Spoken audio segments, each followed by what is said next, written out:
Yahoo, salam Unoniha. Kita bersyukur laporan kita semuanya Unoniha telah diterima secara resmi Mabes Polri Jakarta terkait dugaan penghinaan suku Nias yang dilakukan oleh Oknum FB Kota Sinaga. Untuk lebih lanjut, mari kita saksikan video berikut.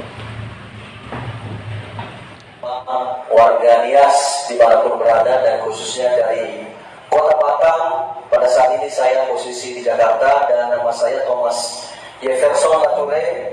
Puji Tuhan, hari ini laporan saya dan kita semua Unoniha sudah diterima laporan kita di Mabes Polri pada hari ini. Laporan itu dugaan penghinaan kepada seluruh masyarakat Nias yang dilakukan oleh salah satu oknum yang atas nama akun Facebook Kontrak Sinaga. Jadi kami mohon kepada kita semua masyarakat Nias dimanapun berada, mari kita kawal kasus ini sampai tuntas. Dan kami mohon kepada para sesepuh kami, dimanapun kalian berada, kami memohon supaya memberikan kami semangat, supaya memberikan kami support untuk mengawal kasus ini.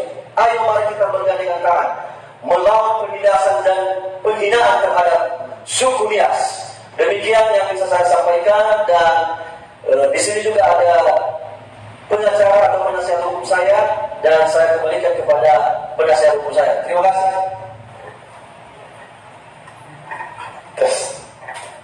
Baik, terima kasih sebelumnya. Nama saya Henry Arrojato Larosa sebagai kuasa hukum dari Pak Thomas Jefferson Lature, dan rekan-rekan advokat lainnya, Pak Jiron SHMH dan Ibu Nina SHMKL. Terus di sebelah kanan saya ada saksi Frans Lature SH, dan begitu juga di sebelah kanan saya Bapak Frans Gea. Baik, terima kasih. Di sini kita sudah melaporkan akun yang diduga telah menghina budaya Nias yang dilakukan oleh Kontrak Sinaga.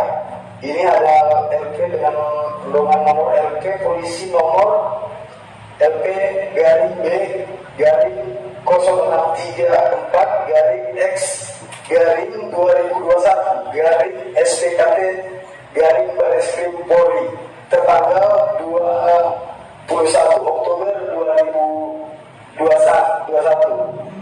Di sini kami menghimbau kepada saudara-saudara kita dari Kepulauan Nias bahwa kita jangan terkecoh dengan permasalahan ini, atau kita jangan terprovokasi. Ini karena kita adalah negara hukum, kita serahkan kepada pihak yang berwajib untuk menangani proses ini, dan kami sebagai kuasa hukum mengawal untuk sampai akhir perkara ini, gitu. Terima kasih. Tambahan, alasan kami melaporkan di Mabes Polri karena melihat video akun Facebook Kontrak Sinaga ini posisinya di luar negeri. Jadi kami niatnya melapor di Mabes Polri beralasan karena di Mabes Polri mungkin bisa lebih cepat proses. Jadi terima kasih kepada saudara-saudara saya dimanapun berada yang sudah membuat laporan baik di Polda maupun di Polres. Semoga laporan kita semua cepat diproses, dan terkhusus kepada Mabes Polri, terima kasih sudah diterima laporan saya bersama dengan penasihat hukum saya, dan ini laporan saya sudah diterima, dan sekali lagi saya mengucapkan terima kasih banyak kepada Mabes Polri, dan semoga laporan saya ini, kasus ini cepat ditangani dan cepat diproses. Demikian, dan Yahoo, salam Unoniha. Yahoo. Oke, terima kasih. Kita telah menonton bersama video hasil laporan. Mari kita kawal kasus ini sampai selesai. Jangan lupa subscribe, share, dan berikan tanggapan saudara di bawah. Dan saya akan membalas nanti satu persatu. Terima kasih. Salam Unoniha. Yahoo.